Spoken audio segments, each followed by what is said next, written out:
네, 안녕하세요. 아이고 지난번에 갑자기 하여튼 그 일정 제안을 드렸다가 뭐가 안 됐다 좀 복잡하게 됐었는데 하여튼 죄송하고요.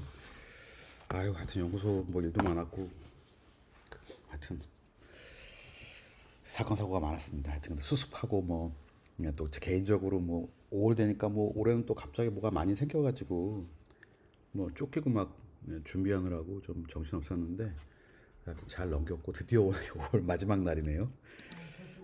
예, 오늘 5월 마지막 날이에요. 네, 그래서 시간이 가긴 가는구나 이제 그런 생각을 하긴 했습니다. 이게 지금 어떻게 잡히지? 히로니머스 보스 제대로 잡히고 있구나. 네, 그 오늘은 플랑드르의 거장 두 번째 시간이고요. 지난번에 이제 아르놀피니 부부 초상 하나 가지고 동유럽 특히 플랑드르 지역의 르네상스 시기에 어떤 일들이 좀 일어났었나, 그들의 삶은 어땠나. 근데 굉장히 중요했던 게 그 오랜 동안 독립투쟁, 스페인, 포르투갈로부터 독립투쟁이 있었고, 그런 와중에 또 뭐 동인도에서라든지 이런 사업을 통해서 굉장히 상업이 발달하고 있었고, 독일에서 시작된 종교개혁 영향이 있었고, 그런 일들이 막 이제 복잡하게 일어나는 시기에 아르놀피니 부부 초상, 그러니까 파네이크죠. 파네이크의 조상도 있었고 그런 풍속, 당시의 패션, 뭐 기타 등등을 가지고 전체적으로도 살펴 이제 봤기 때문에 어느 정도 시대상은 또 음, 그렸을 거라고 생각이 됩니다. 그래서 이제 돈을 많이 벌고는 싶고 천국도 가고 싶고 이게 이제 항상 모든 사람의 꿈이거든요. 거기 이제 아르놀피니 부부의 초상도 마지막 결론이 이제 그런 식으로 났는데 오늘은 이제 조금 시기가 뒤로 왔고, 그거보다는 종교개혁의 바람이 훨씬 더 강한 이제 시절이 됐습니다. 그래서 대표적으로 히에로니무스 보스, 피터로 브리혈이라고 하는 이제 두 사람의 삶과 작품을 좀 살펴볼 건데요. 아마 미술사 현대를 포함해서도 아마 그럴 것 같은데 일단 현대는 빼고 현대 이전에 미술사를 통해서 가장 기괴한 그림을 그렸던 이제 두 화가기 때문에 사실은 남양 특집으로 해도 굉장히 좋은 합니다. 어쨌든 이번 달의 책은 세스 노터봄의 히에로니무스 보스, 방금 제가 이제 이렇게 보여드렸던 요 책인데요. 두껍지가 않고 되게 희한한 책이에요. 일단 로드무비인데요. 그 히에로니무스 보스의 그림이 여기저기 흩어져 있잖아요. 근데 이제 전문가로서 흩어져 있는 이 그림들을 보고 또 복원 과정도 말을 해주고 막 그러는데 이렇다 할 말은 하지 않는데 뭔가 계속 빨려 들어가고 또 읽다 보면은 또 맛도 있고요. 글이 되게 좋아요. 그래서 되게 특이한 책이어가지고 히어로니모스 보스 같은 경우에는 이 사람이 이제 여기서 말해주는 작품들을 열어놓고 부분 부분을 보면서 제가 낭독도 좀 해드리고 그렇게 마련됐고요. 사실은 이제 상당 부분의 시간은 피터르 브리헐에 이제 좀 돼 있습니다. 실제로 작품 수도 보스보다는 브리허가 훨씬 많이 남겼잖아요. 그래서 그 피터 브리헐은 한국에 이제 세 가지 네 가지 발음으로 통용이 돼가지고 네 가지 정도로 찾아야 정보가 다 보이거든요. 예전에는 피터 브리겔이라고 했고요. 그 다음에는 피터 브르겔이라고 하는 게 있었고, 요새는 이제 네덜란드 발음, 플랑드르 발음 그대로 읽자 그래가지고 이제 이게 플랑드르도 프랑스 말권이 있고 네덜란드 말권이 있고 복잡한데 어쨌든 저기 네덜란드 발음을 읽어주자 그래가지고 피터르 브리헐이라고 이제 많이 씁니다. 그래서 세 가지 한글로는 한 세 가지로 찾아야 정보가 다 보이는데요. 어쨌든 제가 가장 좋아하는 또 화가 중에 한 명이기도 해서 좀 준비를 하긴 했는데요. 여전히 정말 가장 어려운 화가 둘인 것 같아요. 하여튼 차근차근 가보시면 좋을 것 같습니다. 나와라. 근데 어떻게 했더라 이걸 왼쪽으로. 일단 요책 없으니까 제가 낭독을 해드릴게요. 33쪽을 펴시면은 이 작품을 이제 등장하기 전에 이야기를 하고 있는데요. 이게 이제 쾌락의 정원이라는 작품이에요. 히로니모스 보스의. 제가 읽어드릴게요. 33쪽입니다. 밤의 미술관보다 더 고요한 장소는 없다. 당신의 발소리가 울리고 도중에 마주치는 그림들이 당신을 향해 뭐라고 외치지만 그 소리는 들리지 않는다. 이따금 경비원을 보면 그가 여기서 어떻게 밤을 보내는지 궁금해진다. 여기 벽에 걸린 작품들이 뿜어내는 힘이 손에 잡힐 듯 느껴진다. 흘러간 묻 세월이 내게 물리적으로 와닿는 듯하고 나 자신이 얼마간 유령 같다.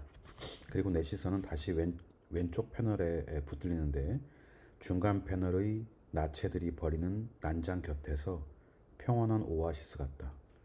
만약 눈에 보이는 것을 놓고 어떤 해석이 불가능하다면, 그러니까 이론이 없다면 지금 실제 보이는 그것을 정확하게 기록하려고 갖은 애를 쓸 것이다. 곧이곧대로 거기에 어떤 의미도 결부시키지 않고 섬뜩한 형상들을 다분히 무의미하게 열거하기만 해도, 그렇죠, 지금 보시다시피 수백 쪽짜리 책 한 권은 쓸 수 있을 테고 그 형상 대부분은 뭐라 부르기 어려운 식물과 잡종체와 혼종일 테다.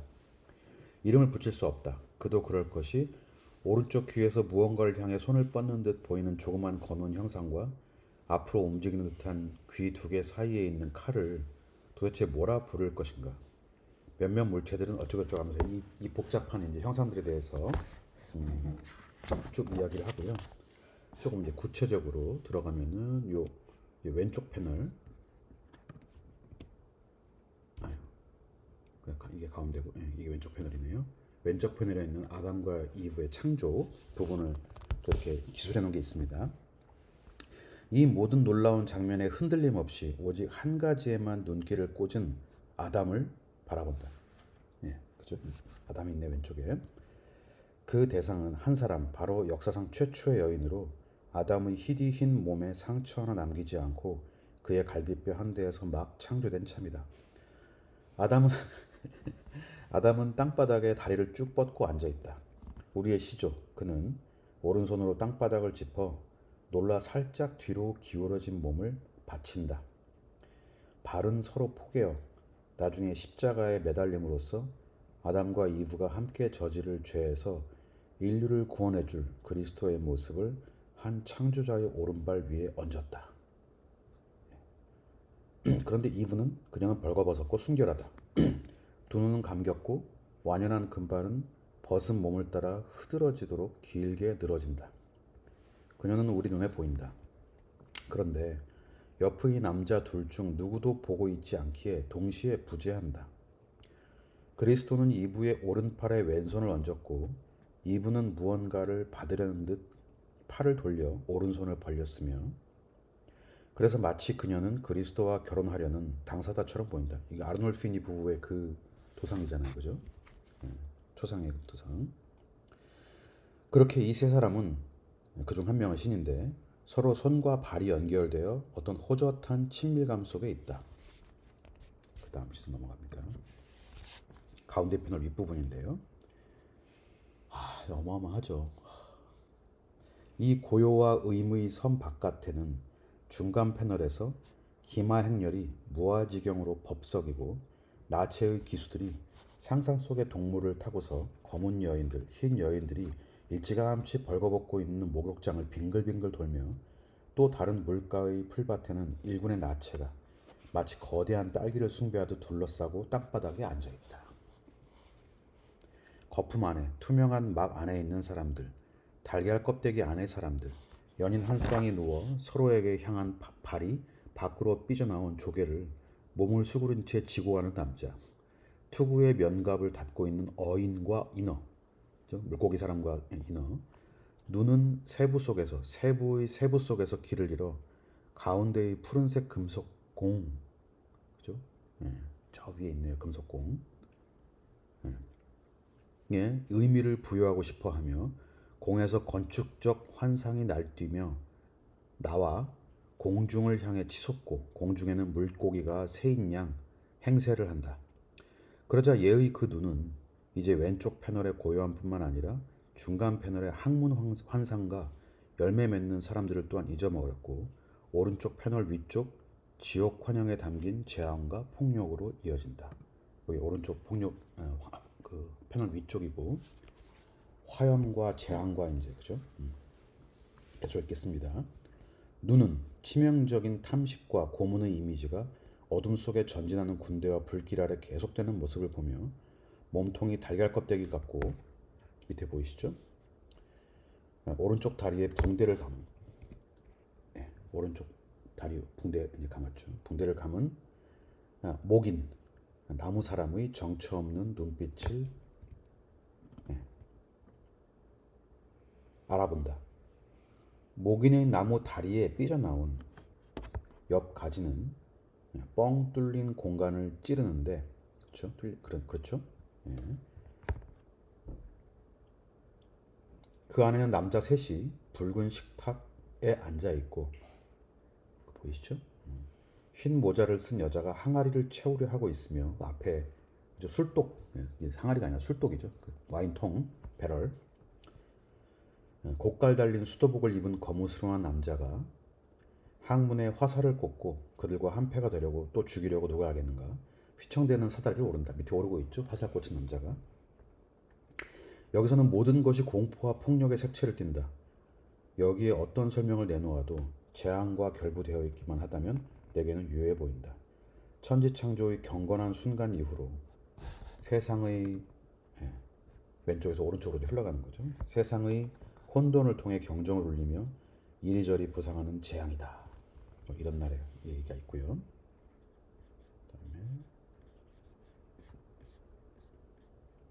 그다음에 이건데요. 39쪽에 중간에 보시면 이런 말이 있습니다. 이게 이제 펼치면 세폭 재단이니까 이렇게 셔터를 닫을 수 있단 말입니다. 셔터 닫은 바깥쪽에도 브리얼이 이제 그림을 보스가 그림을 그렸어요. 날개 패널을 닫으면 쾌락의 정원 바깥면은 반투명 야광으로 회색빛을 띠는 경이로운 천구이고 그렇죠. 우리는 아직 그것에 대해 이야기를 나누지 않았다. 하지만 그것은 허용되지 않는다. 바로 부서질 수 있었다. 확대해서 보시면요. 내 기억 속에서 구의 꼭대기에 있는 먹구름에서 나온 곡선의 빛이 구 안에 평평하게 형성된 연회색 땅 위로 내리쬐는 모습이 보인다. 아직 인간이 없는 창세기의 셋째 날 풍경이다. 액자 바로 아래에는 여기 있습니다. 고딕체로 ipse dixit et facta sunt, ipse mandavit et create sunt라고 적혀 있다. 그가 이르시자 이루어졌으며 그가 명령하시자 견고히 지어졌다. 섰도다. 이런 문구가 써 있다고 얘기하면서요. 이런 작품에 대해서 이제 엄청 세부적으로 묘사를 하는데 이제 뒤에 브리헐 이야기하면서 다시 보스로 돌아오긴 할 건데요. 여기에 등장하는 이런 자연물은 절대 아니고 그렇죠? 여기도 마찬가지고요. 여기도 다 마찬가지죠. 자연물은 절대 아니면서 아주 기괴한 형상들이 계속 등장을 하는데 여기에 나중에 그 연금술의 이미지하고 되게 이제 많이 부착되어 있습니다. 그래서 화학이라는 게 등장하기 전에 알케미스트죠, 선생님, 그죠? 연금술과 관련되어 있는데 보스와 브리헐 모두 연금술에 매우 깊이 연루되어 있거나 몰입되어 있었지만 당대가 추구하는 연금술하고 굉장히 달랐던 것 같고 그래서 이번 준비를 하면서 저는 특별히 새로운 종류의 연금술을 계속 꿈꿨던 게 아닌가 이제 그런 결론을 냈는데요. 그건 천천히 또 말씀드리겠습니다. 어쨌든 이런 그러니까 실험 도구 같이 뭐 비커 그다음에 어디서 이렇게 그 증류해서 디스틸러 하는 거죠. 이런 도구들이 계속 반복되는데요. 이런 것들 이제 기억해 두시면 그 이미지를 기억해 여기도 나오죠 여기. 이것도 저기 소주골이에요, 그죠? 뭐 증류해가지고 이렇게 쑥 내려오는 이런 이미지를 기억해 두시면 좋을 것 같습니다. 자, 그 다음에는요. 동방박사의 숭배라는 작품인데요. 또 아이고 오랜만에 하더니 익숙하지가 않네요. 숭배는 여기 있네요. 책 45쪽을 이제 보시면 될 것 같습니다. 나중에 참고하시면 좋을 것 같아요. 45쪽에 보시면 요건 이제 뭐 봐도 특별한 것이 없는 그냥 돈몬박스의 숭배입니다. 근데 조금 세부적으로 보면 그 박사가 아니라 그 황제이자 왕들이에요. 예. 그래서 제가 읽어보겠습니다. 세 명의 왕이 등장을 합니다. 그다음에 세 연령대 나이, 원래 이제 동반 박사도 노인, 그다음에 장년, 청년 이렇게 연배대로 등장을 한다고 이제 말씀드렸잖아요. 이건 마찬가지고요. 그다음에 황금, 유향, 모략, 세부 내용들은 다 바치는 이 헌물들이 다 희생 제의 뭐 이런 내용들인데요. 첫 번째 왕, 지금 이제 막 헌물을 바치고 머리를 조아리고 빨간 망토를 쓰고 있는 나이 많은 양반. 첫 번째 왕의 선물인 바닥에 벗어놓은 그의 붉은 흘러놓은이네요. 그죠? 흘려 내려온 붉은 망토 옆에 있는 작은 조각상에는 오른쪽에 아래 보이시죠? 이삭이 제물로 희생될 뻔했던, 그죠? 르네상스 1401년 그 공모 사업의 주제였던 이삭을 희생양으로 바치려고 하는 이 오른쪽에 여기요, 여기 그죠? 예. 그 장면이 들어있고요. 두 번째 왕의 옷깃, 두 번째 왕의 옷깃은 여기입니다. 여기도 엄청 세부적으로 뭔가 그려놨는데요. 두 번째 왕의 옷깃과 카파 마그나 그림. 아마 요 옷이나 이런 카파 마그나라고 부르나 봐요. 예. 그러니까 마치 그림이 빼곡히 걸린 벽처럼 보이고 그 내용으로는 세바 여왕이 솔로몬에게 보물을 가지고 찾아온 장면이 들어있다고 합니다. 세 번째 봉헌물, 요거죠. 요 사람이 들고 있는 요거. 이것도 기괴한데요. 사사기에 나오는 마노아의 봉헌물로 그리스도의 탄생과 희생을 예고하는 이제 구약성서 이야기라고 합니다. 근데 희한한 건 요 왕은 흑인이에요. 그죠? 예, 이 당당한 흑인 왕은 다른 두 명의 왕 뒤에 서서 공처럼 생긴 항아리를 들고 있는데 항아리에는 또 덜러이 없이 새겨진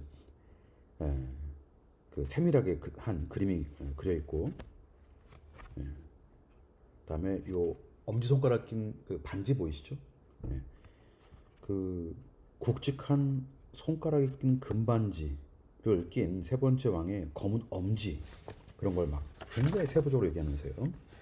손에 든 항아리에는 어떤 이가 왕좌에 앉은 누군가를 향해 무릎을 꿇은 모습이 그려져 있으니 또 다른 왕인 다윗에게 무릎을 꿇은 사울 장군이다. 네, 어쩌고저쩌고 그러면서 이 네덜란드 플랑드르 지역의 화가들이 이 미니어처 그림에 얼마나 능숙하고 대단한지를 또 막 열심히 설명을 하고 있습니다. 그 다음에 건초돔이라고 하는 그림인데요.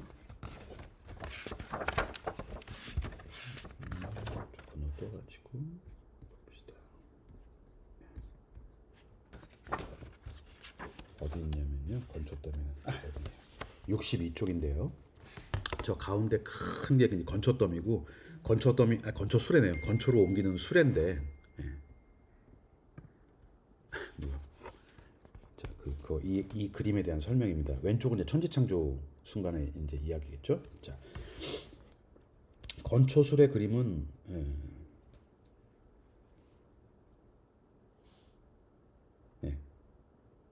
프라도 미술관의 한 복판에 자리 잡고 있다고 하는데요. 그림은 반짝이고 빛난다. 왼쪽에서 천지창조가 시작되어 곧장 낙원의 추방으로 이어지는 사실, 그죠? 그래서 바로 이제 신락원 하는 장면이죠. 이 그림에서도 중간 패널이 환한데 이제 오른쪽으로 이제 가셔야죠. 그리스도는 저 위 구름 속에서 자신의 상처를 보여주며 밑에서 벌어지는 장면 위로 손을 뻗고 있다. 하지만 그 위에서 내려다 보이는 장면은 그리스도의 마음에 들 리가 없고 한 가지 결론을 내릴 수 있는 것이라고는 상처와 고난의 헛일이었다는 점이다. 수레를 막아 세우거나 건초에 가 닿으려고 기어 올라가는 사람들 사이에서 탐욕과 폭력과 냉대의 세상이 엎치락 뒤치락 하고 있으니 말이다. 사람들은 갈고리, 단검, 쇠스랑으로 무장하고 있지만 가운데 장면 어디에도 발치용 겸자는 보이지 않는 듯하다. 수녀들, 돼지 머리를 굽고 있는 여인들, 뚱뚱한 수도사, 건초가 높이 쌓인 수레 위에서는 연인 한 쌍이 놀고 수레 뒤로는 마라뇽이라는 그 미술사가 있는 모양입니다. 마라뇽이 언급한 고관 대작들이 따르는데 왼쪽에 보시면 교황과 황제, 군주들이 말을 타고 이렇게 이어가고 있습니다. 쾌락의 정원에서 마찬가지로 이 그림도 오른쪽으로 가면 이제 지옥과 불의 공포에 이제 도달합니다. 이게 아마 당시에 그러니까 보스 특유의 방식이기도 하지만 그 왼쪽에서 오른쪽으로 가는 세폭제 이런 그림들이 상당히 이제 스토리상 유행했던 이제 그런 모양입니다. 이런 이미지 그림들을 놓고 브리헐로 넘어갈게요. 자, 피터르 브리헐. 아까 말씀드렸던 것처럼 브리겔 이제 이름 부르는 이름이 많고요. 1525년 브레다에서 출생한 걸로 추정되고 마지막에 죽기는 69년에 이제 브뤼셀에서 죽습니다. 그래서 우리 작품은 68년까지 그렸던 그림들이 이제 있고요. 그다음에 51년이면 이제 한 20살이 된 건가요? 네, 열 몇 살인가요? 그죠? 아니, 26, 그죠? 예, 20대 중반에 안트베르펜 성 루카 화가 길드에 가입하게 됐는데 요 안트베르펜 화가 길드가 당시 조합명이 300명이었다고 그래요. 그러니까 어마어마하게 큰 화가 길드가 있었는데 그게 어떻게 가능했냐? 요 지금 브리얼이 살았던 기간이 아까 말씀드린 것처럼 네덜란드 대 스페인 독립 전쟁을 통해서 이제 스페인한테 막 독립을 하고 있던 상황이었고요. 그래서 스페인으로부터 독립 전쟁을 치렀기 때문에 스페인은 당시에 카톨릭의 맹주였잖아요. 로마가 힘을 잃고 스페인이 이제 카톨릭의 이제 가장 중요한 힘을 가진 곳이 되는데 그러다 보니까 스페인과 독립 전쟁을 치르다 보면 자연스럽게 종교개혁 세력으로 맞설 수밖에 없고요. 그다음에 상업으로는 동인도 회사 같은 것들을 막 엄청 해가지고 목화 막 이런 게 막 쏟아져 들어왔고 그런 상인 계층들이 급부상하고 이런 시절이었다고 보시면 될 것 같습니다. 그 중에도 브리혈이 가입했다고 하는 그 안트베르펜의 화가길드는 16세기 요 살던 무역의 중심지였기 때문에 물산은 엄청 풍부했고 심지어 이주를 자유롭게 보장했기 때문에 정말 많은 사람들이 와서 살고 가고 이제 했다고 이제 전해지고 있습니다. 요거는 이제 브리혈의 그림이 아니고요. 호겐베르겐 베르크라는 사람이 그린 안트베르펜의 여기 빌덴 스트룸, 그러니까 빌트가 이제 그림이고요. 스트룸이 파괴하는 거니까 요게 이제 카톨릭에서 세워놨던 성상을 파괴하는 게 이 당시에 엄청 유행했었습니다. 그래서 요 제목이 안트베르펜의 성상 파괴라는 장면이 기록화예요. 1566년. 종교적으로 보면, 그러니까 네덜란드는 이 시처럼 무조건 그냥 인문주의자이자 종교적 관용을 부르짖었던 에라스무스의 시대고요. 에라스무스가 일단 성인들을 숭상하는 걸 매우 비판했던 입장입니다. 예. 근데 이제 독일에서는 루터파지만 네덜란드로 들어오면은 깔뱅파잖아요. 지금 우리로 말하면 장로회 깔뱅파였던데 깔뱅파는 이제 성상 파괴 운동을 아주 본격적으로 했었고요.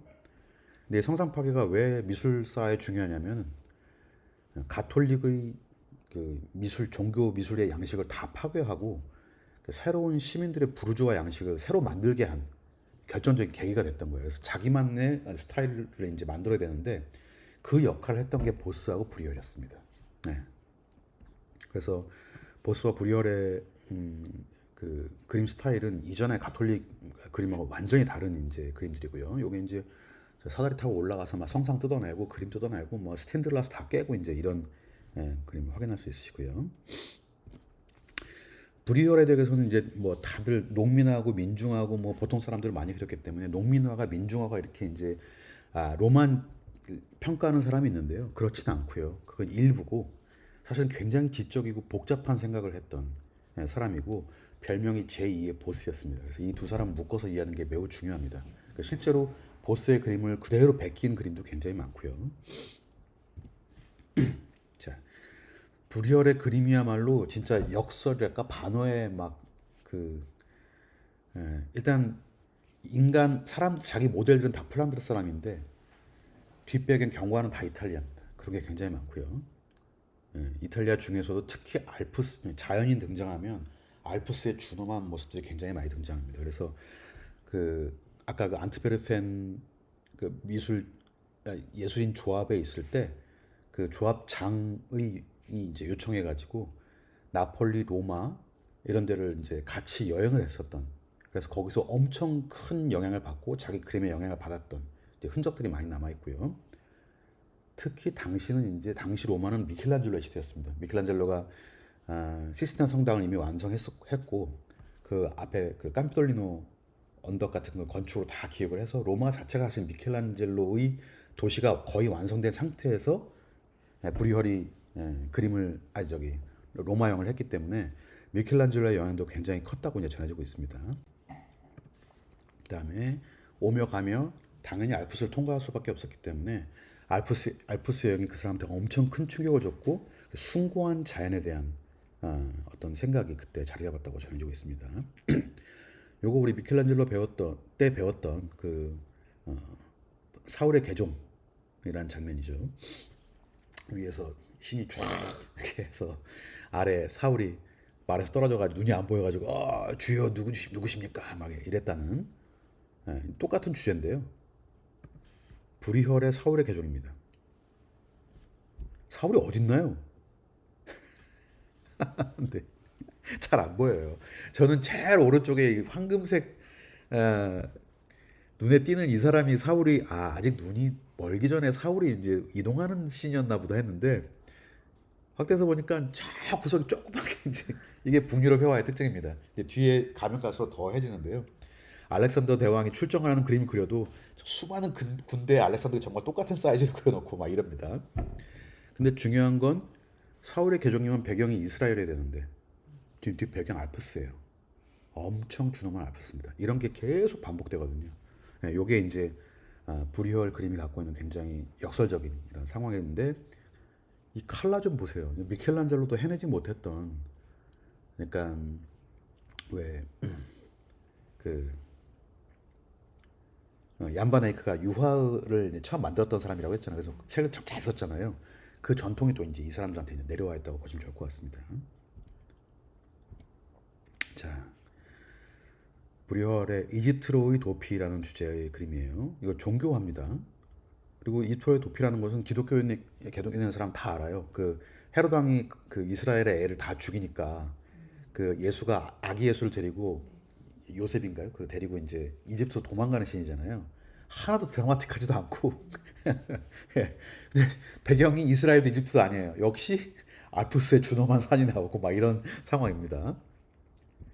확대해서 보시면 여기에 왼쪽 아래 보이시나요? 예, 다리를 건너가는 세 사람이 보여요. 이런 거 엄청 많이 숨겨놨어요, 브리얼은. 예, 잘 안 보여요. 누굴까요? 이집트로 도피하는 와중에 그와 같은 방향으로 가는 세 사람의 모르겠습니다. 이건 제가 아직 못 찾아냈고 어쨌든 뭐 상당히 복잡한 예, 아기에서 보이시나요? 이런 그림입니다. 이 기암 괴석을 표현하는 것은 보스와 브리얼의 최고인 것 같습니다, 진짜.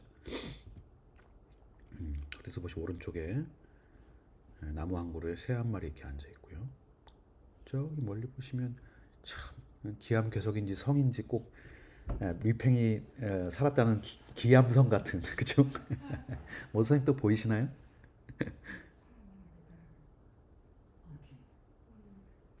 발견하셨네. 요거. 예. 요거 하나 더 빼달아놨죠? 예. 예, 성상 파괴인 것 같습니다. 이게 사람은 사람인데 대리석이거든요. 그래서 피터 브리헐도 성상 파괴에 지지했던 사람이라고 이제 할 수 있겠습니다. 자, 이건 바벨탑인데 여기 안트베르펜 항구 위에 이제 유명한 그림이죠. 근데 요거는 소 바벨탑이고요. 대 바벨탑이 있습니다. 그걸 중심으로 볼게요. 와, 엄청나죠. 사이즈가 약간 제가 비슷하게 갖고 2배 정도 되거든요. 이게 대바벨탑인데요. 이 그림도 왼쪽에서 오른쪽으로 보시는 게 맞습니다. 그 왼쪽 바벨탑의 왼쪽은 이미 다 완성이 됐고요. 가운데는 지금 이제 지어가는 중이고 오른쪽은 자연 기암 괴석이 있잖아요. 그래서 완전히 원석 상태의 돌이 있고 이런 아이디어는 어디서 나는지 모르겠어요. 그다음에 왼쪽은 안트베르펜 사람들이 살고 집들과 저 뒤에 녹색, 그죠? 그다음에 오른쪽은 파란 바다색. 그다음에는 요 아래 왼쪽에 보시면 요 성서에서 실제로 바벨탑을 세웠다고 하는 왕의 주제부가 등장을 합니다. 근데 그 주제부를 살리기 위해서 끼아로스크로 기법, 명암빛급에서 나무들을 진하게 깔아줬어요. 아, 이런 프레임 구성들은 정말. 예. 근데 저 윗부분 보시면은 뭔가 떠오르지 않으신가요? 제가 아까 로마에서 엄청 인상적으로 뭔가를 많이 봤다고 아까 말씀드렸는데 브리얼이.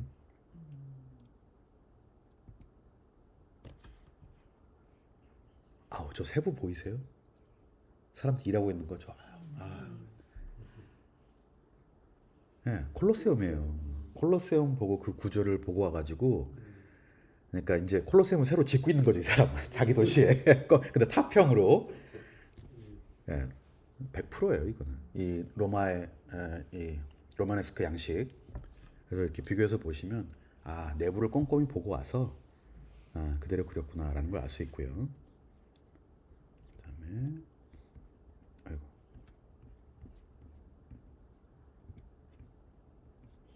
아이고 이미지가 커가지고 버벅거리네요. 예. 예, 왼쪽에 이게 이제 성서에 느무릇 왕이라고 되어 있고요. 느무릇 왕이 오자 석공들이 일어나려고 다 이제 엎어져서 아이고 발에 막 키스하려고 막 하는 그런 상황인데 요게 이제 교만을 뜻하겠죠. 그 느무렛 왕의 교만과 무너졌던 바벨탑. 그래서 자기 도시 안트웨르펜이 당시에 이제 엄청 잘 나가고 그랬는데 왜 바벨탑이라는 주제를 항구 한복판에 이렇게 기괴한 형태로 세워놨을까? 혹시 교만이라는 주제를 경고하려는 건가? 뭐 그런 여러 가지 생각을 하게 됩니다.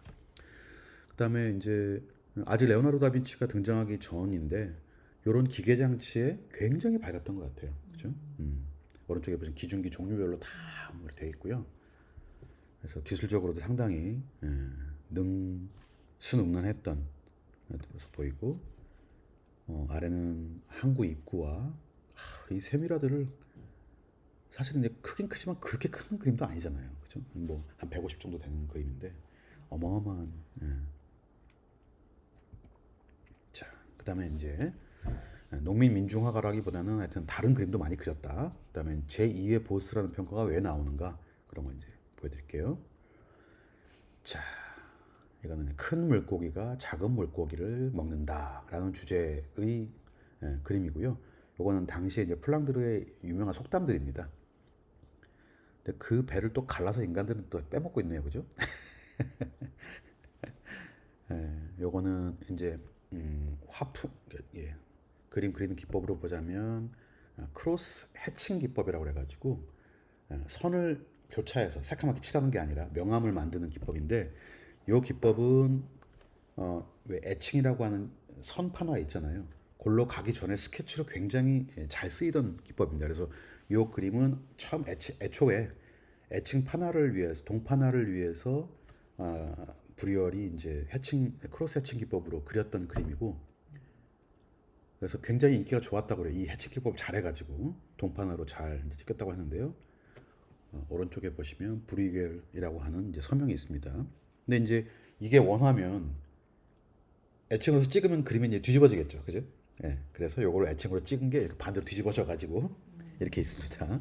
예, 그래서 원화가 워낙 좋으니까 애칭하기가 쉬웠나 봐요. 싹 그냥 그대로 나왔습니다. 재밌게도 여기는 서명을 히로니무스 보스라고 해놨어요. 그리고 인벤터 이 그림의 처음 착안자는 히에로니무스 보스다.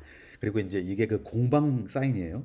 그러니까 공방에서 브리얼의 이름으로 낸 게 아니고 브리얼은 원화를 자기 이름으로 남겼고 판화는 공방에서 이제 보내가지고 이거 보스 원화고 공방에서 찍은 거라고 하고 있습니다. 그러니까 아마 지금은 안 남겨져 있는데 보스가 원래 이 그림 그렸고 그걸 브리얼이 똑같이 베껴 그렸고 그것을 공방에서 동판으로 이제 그렸다고 이제 보시면 될 것 같습니다. 그래서 제2의 보스라고 하는 데는 그냥 우연이 아니고 그런 놀라운 솜씨를 갖고 있었다. 이거 뭐 너무나 유명하죠. 이카루스의 추락이고요. 요 1595년에서 1600년 사이에 그린 그림입니다. 오래 그린 그림이고요. 벨기에 브리스에 가시면 볼 수 있고요. 근데 요거 두 편이에요. 예, 거의 비슷한 시기에 두 편을 그렸는데 이카루스의 추락이니까 일단 이카루스의 추락을 찾으셔야죠. 어디 그죠? 이것도 원래 이카루스를 멋있게 그려야 되잖아. 중간에 떨어질 것 같은 생각이 저기 오른쪽으로 아니, 오른쪽 구석에 달이 요만하게 나와 있어요. 여기도 똑같은 거 보실까요? 저 밑에 그죠? 예, 위에 이제 아버지 다이달로스가 아들이 떨어진 걸 보고 에이구 저놈의 자식 내가 그렇게 높이 올라가지 말라 그랬는데 해 저 위에 장렬하는 태양 보이시잖아요. 그 날개가 녹아가지고 떨어져 버렸어. 그랬으나 이 사람들 전혀 관심이 없습니다. 그죠? 예, 이게 브리얼 혹은 프랑드르 지방의 특징이에요. 옆에 뭐 사고가 나도 특별한 사건에 동의치 않고 자기 일상을 계속 해나갑니다. 예. 아 이거 참 희한한 나라예요. 요거 방탄소년단 피땀 눈물 뒷배경입니다.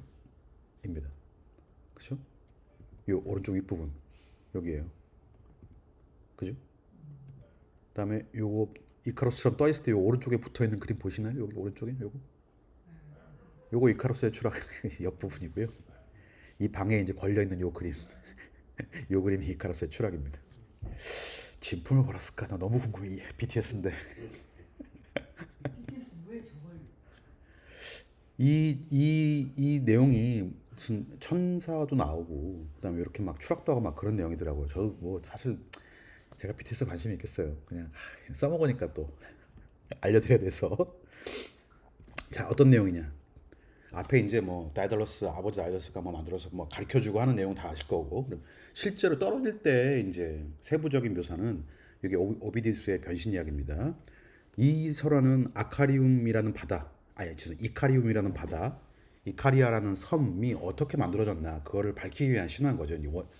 원인 설화. 자 읽어보시면 떨리는 낚싯대로 고기를 잡던 낚시꾼이든 지팡이에 기대선 목자이든 쟁기의 손잡이에 기대선 농부이든 다 나와요. 근데 원작에서는 이들을 보고 놀라움을 금치 못했고 했는데 여기는 관심이 없어요. 플랑드 사람은 관심이 없고 하늘을 알 수 있는 이들이야말로 와 신이다라고 믿었다. 어느새 유노에게 봉헌된 사모스가 왼쪽에 있었고 오른쪽에는 레빈토스와 꿀이 많이 나는 칼림네가 있었다. 그때 소녀는 대담한 비상에 점점 매료되기 시작하여 길라자비를 떠나 그러니까 아버지 길라자비를 떠나 한 높이 날고 싶은 욕망에 이끌려 더 높이 날아올랐다. 얼마나 솟아올랐는지 가까워진 자결하는 태양이 그의 날개를 이어붙인 향내나는 밀랍을 무르게 만들었다. 밀랍이 녹아버리자 그는 맨팔들을 아래로 위로 움직이며 허우적거렸다. 하지만 녹아 없어 공중에 떠 있을 수가 없었다. 아버지의 이름을 부르던 그의 입은 검푸른 바닷물에 삼켜졌고 그의 바닷물은 그에게서 이름을 따왔다. 그래서 이 바다 이름을 이카로스의 바다 그래서 이카리움 바다라고 부르고요. 이제 더 이상 아버지가 아닌 불행한 아버지는 이카로스야 이카로스야 너 어디 있느냐 내가 어느 곳에서 너를 찾아야 하느냐 이카로스 하고 울부짖고 또 울부짖었다. 그리고 깃털들이 물결에 떠 있는 것을 보고는 자신의 재주를 저주하여 아들의 시신을 무덤에 묻어주니 이 나라가 묻힌 소년에게서 이름을 따왔다. 그 섬이 이제 이카리아 섬이라는 곳입니다. 요게 이제 원작이에요. 하지만 보시다시피 사람들 전혀 관심 없고 오른쪽에 낚시꾼 보이시죠? 낚시하는 사람, 농부, 예, 양치기 다 관심 없습니다. 예, 이 장면은 사실은 여기에 수수께끼 하나 있어요. 여기도. 요거 누워 있는 사람이 얼굴이거든요. 신이에요. 요거는 당시에 플랑드르 속담은 죽은 자를 위해선 쟁기질을 하지 않는다 그런 주자라고 합니다. 그래서 여기만이 아니고요. 아까 잠시만요. 아이고 내려와라. 여기만이 아니라 자 여기도 이제는 보이시죠? 올라가라. 여기요. 그다음에 여기도 여기 있습니다. 이렇게 그죠? 요건 같은 주제예요. 죽은 자를 위해 쟁기질하지 않는다. 이 사람 쟁기질하지만 관심이 없어요. 모든 뭐에 대해서는 관심이 없고요 지금. 그다음에 여기에는 위에 다이달로스가 없고 여기는 아버지 다이달로스가 있죠. 이제 그런 차이들이 있습니다. 근데 이 그림은 사실은 이카루스를 있는 그대로 그린 것이라기 뒤에는 또 알프스네요. 그죠? 배경은 알프스고 저 뒤에 떠오르는 동그란 태양 마치 원기소 같이 태양 그다음에 오른쪽에 있는 범선 그다음에 푸른 바다 요 세 가지가 그 연금술의 코드라고 이제 보통 전해지고 있습니다. 그래서 연금술에서 가장 중요한 것이 그 철학자의 돌 해리포터 1편 철학자의 돌을 구하고 그걸 이 바다가 이제 수은이라고 해요. 수은에 막 부글부글 끓여가지고 이렇게 뭔가 변화를 화학적 반응을 일으켜가지고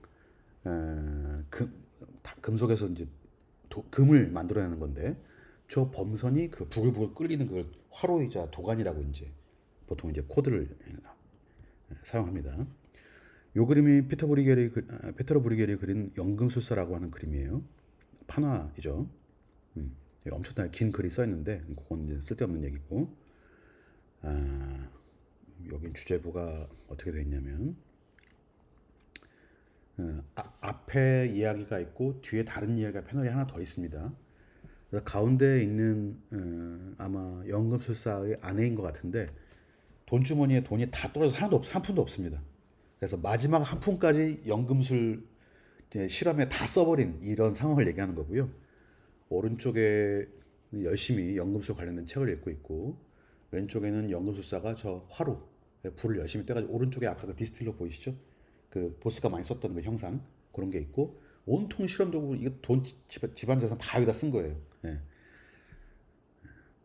찔리는 사람이 있습니다. 집에 제 재산을 다 책과 음반에 쓴 양진호라고.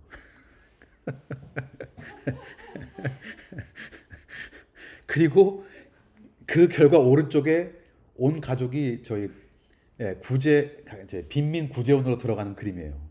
그래서 밑에 내용도 약간 그런 내용인데 금을 구하기 위해서 연금술에 돈을 썼다가는 다 쫄딱 망해서 거짓 신세가 된다라고 하는 경종을 울리는 그림이라고 합니다.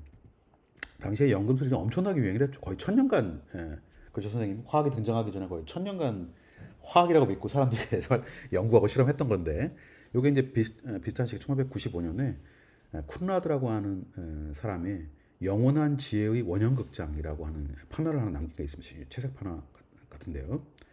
여기에도 연금술 도구가 가득 차 있습니다. 일단 저 위에는 신의 영감 없이는 인간은 절대 위대해질 수 없다라고 해서 연금술이 사실은 인간과 신 사이를 연결하는 어떤 굉장히 중요한 코드였고, 그러니까 단순히 물질적 금속에서 변치 않는 금을 뽑아내는 게 연금술의 목적이 아니고 인간을 그 마치 연옥의 지옥 불처럼 정화천의 불처럼 인간을 막 이렇게 불태워가지고 신적인 위치까지 도달하게 만드는 게 연금술의 목적이었다고 하더라고요. 예. 오른쪽에 보시면 라보라토리 그죠? 예. 실험실이 있고 오른쪽에 엄청나게 많은 실험 도구들이 있고 다 이름이 써 있습니다. 제가 지금 알 수도 없는. 밑에 보시면 아까 그 형상 보이시죠? 디스틸러들 그죠? 그 위에는 여기에는 제가 알 수 있는 단어가 하나 있네요. 페스티나라는 때 천천히 서둘러라 라고 하는 역설 써 있고요. 그다음에 왼쪽에서도 뭔가 계속 끓여서 뭔가 만들고 있고 저쪽에서 컬트를 막 행사하고 있고 그죠? 근데 가운데는 또 아이고 죄송합니다. 악기들이 또 가득 올라와 있습니다. 네. 하여튼 이런 게 이 시절에 이제 유행했던 어떤 것들이라고 이제 하는데요. 아까 말씀드렸지만 철학자의 돌, 그 해리포터 1편에 들어있는 필로소퍼 스톤, 그죠? 원래 마법사의 돌이 아니라 실제 철학자의 돌이죠. 철학자의 돌, 그걸 구하는 게 굉장히 중요하고 수은과 같은 물질, 그다음에 불과 화로인데 이게 여인의 자궁을 상징한다고 합니다. 거기 들어가서 완전히 새로 거듭나는. 그래서 금속에서 금을 뽑아내는 불변성으로서의 환생하는 코드는 그렇지만 물질이 중요한 게 아니라 그 물질의 실험을 통해서 인간조차도 그렇게 만들어야 되는데 몸에서 정신으로 인간에서 신으로 거듭나는 게 이제 연금술의 원래 목적이라고 하고 연금술의 고대 원전 성석격에 해당되는 헤르메스는 너희들이 곧 신이다 이런 말을 남겨서 연금술사들에게 수많은 과제를 남겼던 사람이라고 전해지고 있습니다. 그래서 아까 이제 살펴보면 히에로니보스가 썼던 이미지들의 상당수가 연금술과 관련된 어떤 재료와 도구들도 달려있기 때문에 그다음에 항상 저 마지막에는 불로 다 지지잖아요.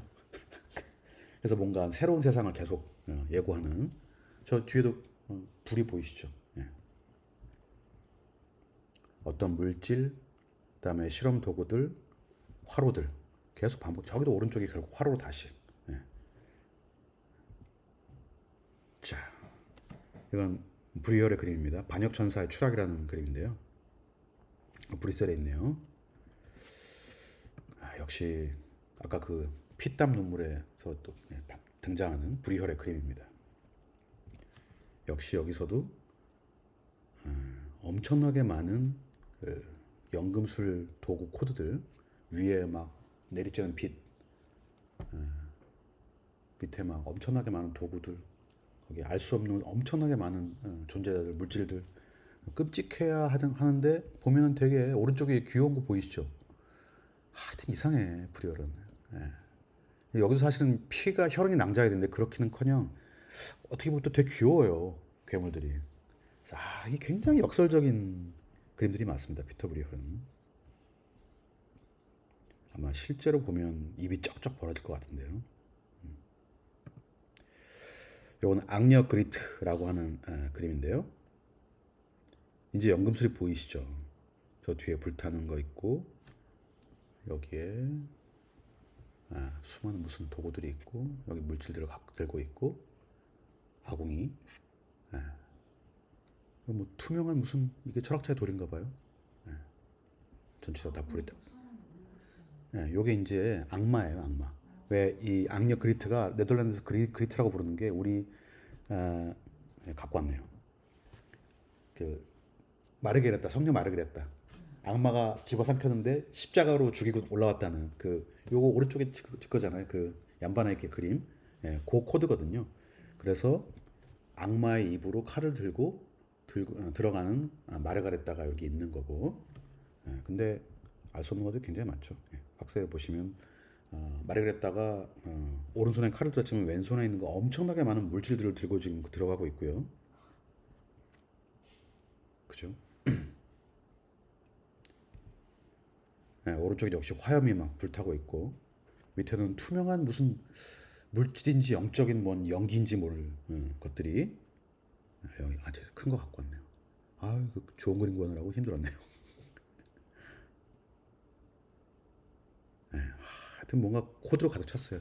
저 물질을 이고 있는 사람은 엉덩이가 조각처럼 깨져가지고 거기서 석탄이 아니라 돈을 엉덩이에서 막 싸고 떨구고 있어요. 그죠? 그리고 그 밑에서는 그 돈 밑에서 사람들이 완전히 싸우고 난리가 났습니다. 그리고 오른쪽에서 막 불타고 있고요. 이 스토리들을 어떻게 구성해낼까? 아무리 생각해도 연금술 말고는 달리 저 불타는 염화 화염들 보이시죠? 그러니까 그 연금술에서 사용하는 그 화로는 일반적인 온도보다 훨씬 더 뜨거워야 이게 가능하다고 다들 믿었기 때문에 막 화염불 같은 게 등장할 수밖에 없었던 것 같습니다. 자, 그리고 다시 보면 이제 이런 코드들이 상당히 잘 등장하죠. 요거 이제 아까 연금술사 그림을 후대가 그대로 그림으로 이제 그린 그림이고요. 여기 이제 도구들 잘 보이죠. 요거는 후스 드 몬페르라고 하는 사람이 그린 이카로스의 추락인데요. 또 비슷한 시기에 오른쪽에 연도 보시면 그래서 이 시절에 또 이카로스의 추락이 약간 유행하는 코드였던 모양입니다. 여기는 아이가 너무 높이 올라가서 이제 떨어지고 있네요. 저 위에 그죠? 자, 요거는 이제 플랑드르의 속담을 주제로 80개의 속담을 그림 속에 넣었다고 그래요. 정말. 그래서 제가 이런 게 있길래 이건 안 되겠다 내가. 일단 플랑드르의 속담이 잘 이해도 안 될 뿐더러 이건 정말 모르겠다. 그런데 이제 우리가 알 수 있는 게 있어요. 오른쪽에 보시면 역시 철학자의 돌, 수은 바다, 화로로서의 범선 나오죠. 이것도 역시 계속 같은 코드로 가고 있구나. 그다음 확대해서 보시면 요거는 피터 브리혈의 되게 유명한 주제가 하나 있어요. 힌트는 저 사람들 이제 장님들입니다. 요 그림. 요 그림이 훨씬 예전에 이제 테마로 만들어놨던 건데 요거는 만년의 그림이에요. 68년이니까 죽기 1년 전. 그래서 맹인들의 우화라고 그래가지고 맹인이 맹인을 안내하는 그래서 결국 저희 또랑에 빠져가지고 이제 죽게 생긴 요 그림. 아 근데 이 채색 보이세요? 톤하고 막 정말 그림 어떻게 이렇게 잘 그리는지. 그죠? 자, 알겠습니다. 요거는 아까 이제 이탈리아 여행을 많이 했다고 그러잖아요. 여기 나폴리 항을 그림으로 그린 겁니다. 근데 역시 여기도 연금술 코드가 보이죠. 오른쪽에 있는 건 우리가 이번에 가서 봤던 이제 베수비오 화산이거든요.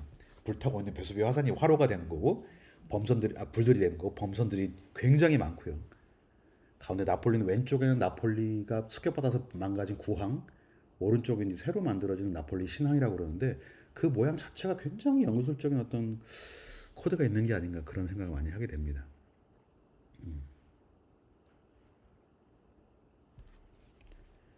알 수가 없어요. 자, 이거는 이제 골치 아프지만 그래도 많이 해석이 되는 그림입니다. 이거는 사육제와 사순제의 싸움이라는 작품이죠. 비인에 가시면 볼 수 있고요. 요거는 왼쪽 오른쪽으로 나뉘고 가운데 하나가 이제 그림이 있는 거로 보시면 될 것 같습니다. 왼쪽에는 술집 건물, 오른쪽에는 교회, 왼쪽에는 쾌락 그래서 이제 카니발 사육제고요. 오른쪽에는 고난을 상징하는 사순절. 그 가운데서 쾌락도 아니고 사순절도 아닌 그런 어떤 길을 불 꺼진 횃불을 든 삐에로 같은 동자를 따라서 가는 한 쌍의 남녀가 이렇게 있는 그림이에요. 왼쪽에 보시면 근데 지금 사육제와 사순절이 마상 창경기를 하고 있어요. 그죠? 이 부질없는 싸움. 예, 참 놀라운 구도예요. 그래서 오른쪽은 거의 이제 말라서 죽게 생겼고, 그죠? 금식해가지고 왼쪽은 처먹어가지고 그냥 배가 터질 지경이고요. 그 사이에서 불 꺼진 등을 들고 있는 삐에로가 한 쌍의 남녀를 안내하는데 왼쪽에 저 복장은 루터파의 복장이라고 그러네요. 오른쪽은 그럼 아마 카톨릭일 것이고 그래서 카톨릭이든 루터파든 지금 쾌락이든 사순절이든 알 수 없는 어떤 길로 그냥 가고 있다는 좀 그런 우화적인 내용을 담고 있는 것 같고요. 여기 왼쪽 위에 보시면 요것도 이제 여기 요 테마인데요. 요것도 익숙한 테마죠 이제 그죠? 네. 확대 그림 보여드릴게요. 내려와라. 네, 요 테마 기억나시나요? 불이월의 이 그림이 이제 다시 등장을 하는 거죠. 이것도 죽기 1년 전에 그렸던 국어라는 사람들이고 보시면 아시겠지만 이제 장애인들이고요. 하지만 어디에도 이 사람들을 쉽게 보거나 비난하거나 그렇다기보다는 약간 따뜻한 눈빛 같은 것도 느껴지고요. 이제 점점점 군중들의 그림을 주로 보시게 될 건데요. 피터 브리얼이 군중들을 그릴 때 왜 이탈리아 쪽의 사람들은 실제 모델이 누군지 알아볼 만큼 딱 세부적으로 그렸는데 사실은 누군지 알아보기 어려운 사실은 이제 누가 누구인지 중요하지 않은 익명의 대중들을 이제 그렸다고 보시면 될 것 같습니다. 그래서 미술사에서 최초로 그냥 민중의 이미지들을 남긴 그린 사람 피터 브리얼 맞고요. 하지만 위에서도 보셨다시피 굉장히 지적인 작업도 많이 했다라고 아시면 될 것 같습니다.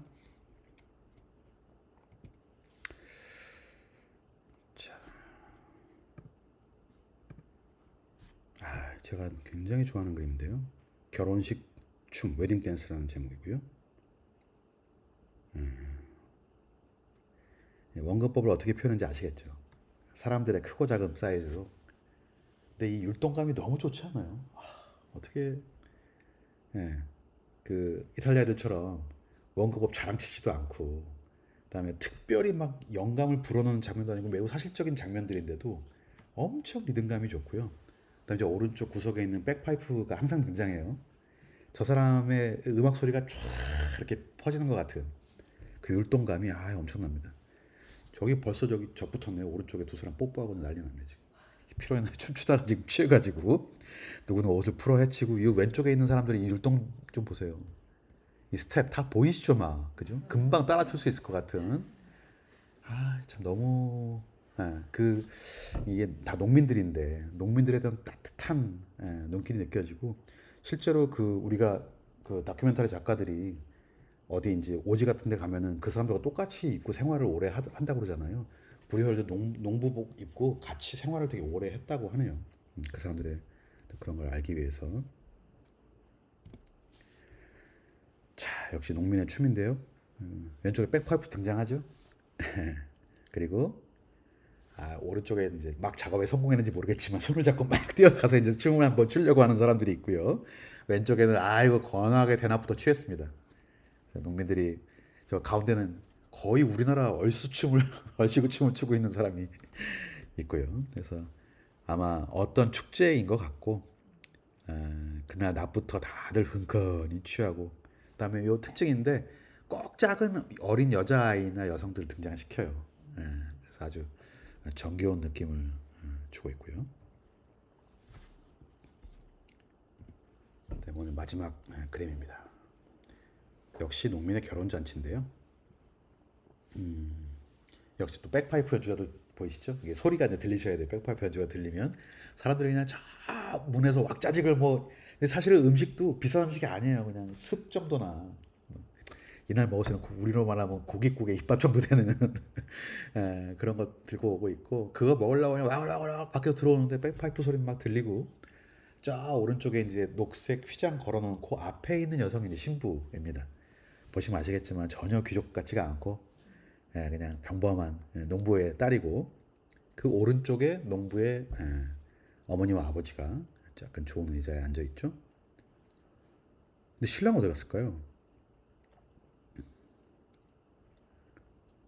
신랑이 안 보여요. 그래서 당시 프랑드르의 관습에는 신랑이 손님들 시중 들어야 된다고 못 앉아 있었대요. 그래서 아마 요 왼쪽에 술 막 따라서 나르는 놈 이거나 아니면 저기서 스프 막 배급하는 놈 하나 있죠. 그 놈이 신랑이었을 거다. 근데 옷이 여기가 좀 더 나아 보여요. 그래서 요 놈이 신랑이었을 거라고 이제 저는 이제 생각을 하고 있고 요 왼쪽 아래 또 예쁜 귀여운 소녀 하나가 어른들 몰래 또 이렇게 파이 같은 거 하나 뜯어먹고 있는 참 너무 멋진 장면이고 여기서 제일 중요한 거는 제일 오른쪽 끝에 한 사람이 저 수도사복을 입은 사람과 대화를 나누고 있는데 왼쪽 프로필 측면 프로필 그림을 남겼잖아요. 여기에 피터 브로일 자신이라고 합니다. 자기 이 자리에 있었다고 그런 흔적을 남겼다고 합니다. 그래서 농민과 굉장히 가깝게 지냈고 그러면서 나름대로 지적인 작업을 많이 했고 사람들이 속물 연금술에 빠져 있을 때 어떤 인간의 영혼, 뭐 어떤 신성함 그런 것들 추구했던 연금술을 좀 추구했던 사람이고 또 많은 그림에서 역설을 보여줬지만 그 풍자와 뭐 비꼼 기괴함을 다 보여줬지만 농민들을 다룰 때는 단 한 번도 그런 야유나 기괴함을 보이지 않았던 참 놀라운 화가 피터 브리혈의 그림을 오늘 봤습니다. 그 유명한 죽음의 승리 같은 그림들은 요 연금술 코드와 그런 걸로 보시면 앞으로 저 더 이제 많이 보이실 거고 그 눈 배경으로 있는 그림 시리즈가 있어요. 또 그것도 한번 찾아보시면 좋을 것 같고 12달의 노동을 또 그린 그림도 있습니다. 그런 것도 시리즈로 한번 찾아보시면 프랑들의 사계절하고 계절마다 어떤 농민들이 살았나 그런 얘기도 이제 볼 수 있을 것 같습니다. 자, 모자에 숟가락 꽂은 게 참 재밌네. 빨간 사람. 자기 밥그릇. 배워야겠네 저런 거 좀. 혹시 오늘 그림은 다 봤고요. 진짜 1시간 반 됐네요. 딱. 아니 1시간 됐네요. 1시간. 깜짝 놀랐네요. 혹시 여기까지 말씀 나누실 거 있으시면 혹시 더 추가적으로 좀 더 세부로 들여다보고 싶은 그림 있으신가요? 놀라울 따름입니다, 진짜. 그쵸. 그리고 너무 메시지가 많아가지고 볼 때마다 새로운 메시지가 보이니까 사실은 이런 구도도 전 처음 봤어요. 미술관 둘러봤거든요. 네네. 상반 6월에. 예. 여행 다녀오셨다고 그랬죠. 와. 계속 와와. 그래서 여기 또 설명 듣고 하고 하니까. 이제 그때 사진도 많이 찍으셨어요? 사진도 많이 찍으셨어요? 오늘 돌아가셔서 이제 그때 여행 한번 찾아보시면 좋겠네요. 우리는 언제 가지? 선생님 다녀오셨어요? 안 다녔어요. 브리스에 안 다녔어요. 한번 갔다 와야 되는데. 연금술의 기원은 어떻게? 근데 이게 알케미니까요. 이제 아랍에서 시작된 게 아닌가, 알로 시작하니까요. 생각되고요. 선생님께서 이제 화학사에서 전반 푸는 연구술이 굉장히 중요하지 않습니까? 아니에요, 선생님? 그러니까 아까 말씀한 게 한 1000년쯤 되는 거예요. 대략 맞는. 예, 1000년 동안 중요한. 실질적인 이제 1800년 대쯤 돼서 이제 화학이 시작이 되니까. 나부아지에 뭐 이런 사람 나올 때 시작된 거 아니에요? 그러니까 이제 1000년 전하고 7,800년쯤에 알케미가 이제 그 전부터 물론 역사가 있었겠죠. 네네네. 그렇지만 이제 실질적인 알케미 화학을 시작을 한 것이죠. 네. 장치들도 다 만들고 중요 장치나 이런 거. 네. 근데 결국에는 성공은 못했죠. 그걸 만드는 거는 물질적. 그러니까 그게 이제 그게 이제 희망하는 바는 아닌 거죠. 희망하는 바는 이제 예를 들어서 수은이나 이런 걸 통해서 금으로 그래서 이제 환상한 떼돈을 버는 거. 내는 걸 원하는 건데. 네네. 이제 뭐 우리가 이제 금속 그러니까 돌에 금이 섞여 있으면 그걸로 재련해서 금 만들듯이 이제 할 수는 있는 거죠. 근데 좀 생각이 바뀌는 거죠. 그리고 또 인조로 금도 또 만들 수도 있는 거고 다른 금속으로 또 지금 기술로도. 근데 이제 예전 기술로는 그게 쉽지가 않았고. 그러니까 꽤 오랜 시간 동안 거기에 심취해서. 그렇지. 근데 너무 재밌는 게 그 물질로 금을 만드는 것뿐만이 아니라 인간을 신으로 만드는 그 경지까지 생각했다는 게 너무 대단히 재밌는 새로운 그러니까 철학이 된 거죠. 그러니까 요 개신교들이 약간 금욕적인 성향을 갖고 있잖아요. 그래서 이제 원래는 그 아무나 그냥 흔한 물질로 금을 만들어서 이제 대박을 내는 게 목표인데 이게 이제 저기 청교도 그러니까 저기 개신교들 약간 금욕적 성향을 들어가면서 그 이제 그런 방향으로 물론 이제 둘 다 있었는데 한동안 이렇게 쏠려 있다가 이제 이쪽으로 이제 온 것이 아닌가 그렇게 해야 되고 그런 거에 경종을 좀 물렸던 게 아닌가 불열은 이제 그런 게 볼 수 있을 것 같습니다. 이카루스의 추락 같은 경우에는 볼까요? 아까 이제 그 그림이 그려진 그 배경이 있잖아요. 네네네. 그게 어떤 정확한 지명이나 이런 것들이 있는 건가요? 아직도 그 바다가 이카리움이라는 바다가 있고요. 이카리아라는 섬이 있고요. 그대로 있습니다. 그러니까 사실은 그러니까 이 신화라는 게 여기 있네요. 신화라는 게 이제 여러 가지 신화가 있는데 하나는 아까 말씀드린 것처럼 원인설화거든요. 원래 자기네들이 그렇게 불렀는데 그렇게 부른 거를 어떻게 재미있게 사람들한테 말을 할까? 그리고 신과 어떻게 연결시킬까? 그렇게 이야기를 만들어내는 게 굉장히 많습니다. 원인설화 같은 게. 대표적으로 뭐가 있었는데 원인설화가. 하여튼 뭐 그리스 신화 보면은 한쪽은 계속 원인설화예요. 이게 왜 나왔을까? 그거에 대한 신화적으로 재밌는 말을 만들어내는 거. 그런 게 굉장히 많습니다. 우리 그 아그리젠토 신전 갔잖아요. 거기 제가 이제 그쪽에서 석양을 그렸었는데 그렇구나. 그 신전에도 이카루스가 추락된 조각상이 있잖아요. 저 못 봤는데. 그걸 왜 청동. 청동으로 그 밑에 신전 밑에 쪽에 예. 현대 작품. 기억납니다. 또 고대 작품인 줄 알고. 그래서 왜 거기다 이카루스의 추락을 왜 거기다가 이카루스를 갖다 놨을까? 그 이카루스가 신전이기 때문에. 신전이 몰락했잖아. 근데 잘 났지. 추락한. 아까 이제 바벨탑하고도 같은 코드일 수 있는데요. 계속 뭔가 이렇게 경종을 울려요. 왜냐하면은 인간이 날고 싶고 더 높이 가고 싶고 더 많은 걸 갖고 싶은 욕망이 있고, 근데 그게 적당 수준에서 넘어가면 항상 추락하는 걸 계속 반복해서 이렇게 왜 그리스 비극도 인간의 오만이 넘어서면 신이 벌을 하는 계속 그런 구도거든요.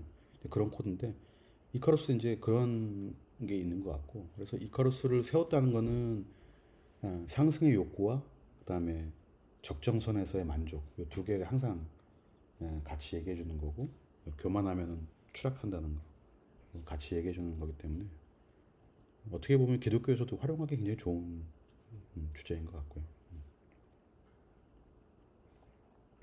저희 같은 경우는 이제 물론 코드로서 태양이 심어져 있긴 하지만요. 네네. 이카루스는 태양이 열에 녹아서 떨어진 건데 태양은 저기서 떠오르고 있으니까. 네네. 그것도 좀. 네. 의도적으로 이거는 안 그렇거든요. 이거는 쨍쨍하잖아요. 그래서 두 개를 그릴 때 좀 다르게 그렸다는 게 좀 참 이건 뭔 의미일까?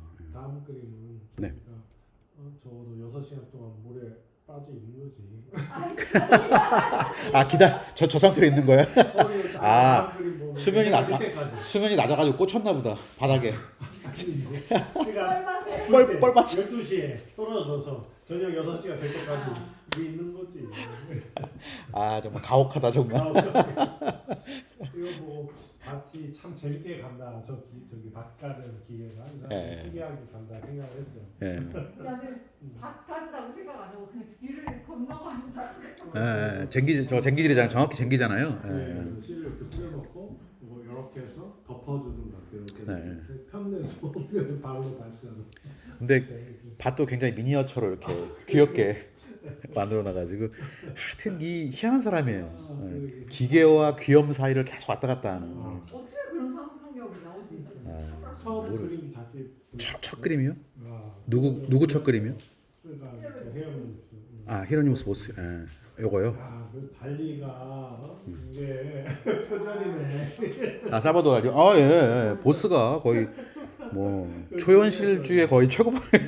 그 차이가 많이 날 텐데. 그 정도가. 아유 뭐 한 500년, 450년 차이 나죠. 대단한.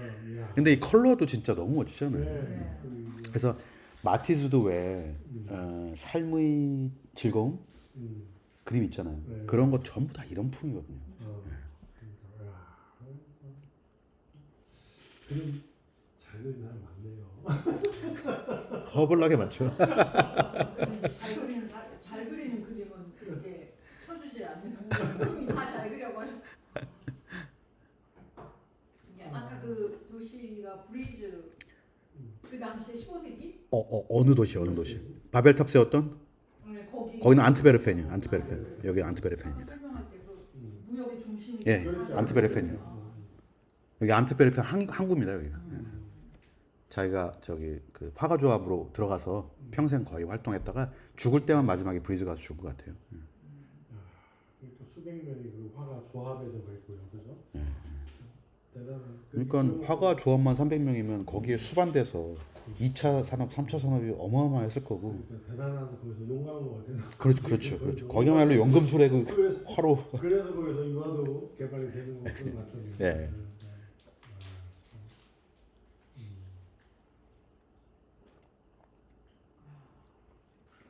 이 참 세부도 정말 볼 때마다 놀라요. 이런 거 진짜 보면. 아우 용량커가 넘어가지도 않네. 예. 정말. 저 동네 사람들의 네네. 그 되게 뭐랄까 왜 그랬을까요? 저런 되게 세밀한 이런 게 굉장히 네. 많잖아요. 발달돼 있죠. 네, 그게 어떤 좀 근본적으로 뭐 좀 어떤 성향이 있었을까 좀 짐작이 되네요. 이 사람들의 뭐 성향이 왜 저렇게 아니, 그러니까 지금도 이어지는데. 완전히 그냥 추측인데요. 네, 그렇죠. 그거밖에 없어요.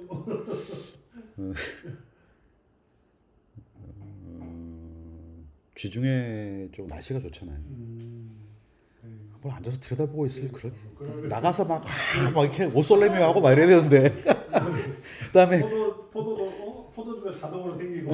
문 열면 영감이 빡 오잖아요. 그거 언제 이러고 있어 막 이렇게 얘네는 날씨도 안 좋고 뭐 풍토가 아무래도 영향이 많고요. 얘네보다 더 이제 독일은 더 이제 드라마틱한 게 하나도 없죠. 그냥 나중에 이제 뭐 뒤로 하고 그다음에 디셀도퍼 이런 사람들 그림 이제 플란드르 마지막에 다룰 건 독일 지역 다룰 건데요. 그건 뭐 아예 그냥 건조해가지고 예수의 십자가에 달린 예수를 그릴 때도 정말 그냥 고통 그 자체 그냥 고통 그 자체. 그 로마로 보면 안 그러잖아요. 그 영감이 좀 차 있고 아무리 죽은 예수지만 십자가지만 그런 좀 그 지중애들이 뻥이 좀 세고 올라가면은 좀 뻥이 약하고 그런 성향이 좀 있는 것 같아요. 실내 활동이 많아질 수밖에 없고 특히 독일은요. 그래서 음악도 실내악 같은 게 발달할 수밖에 없고 좀 그러지 않았나.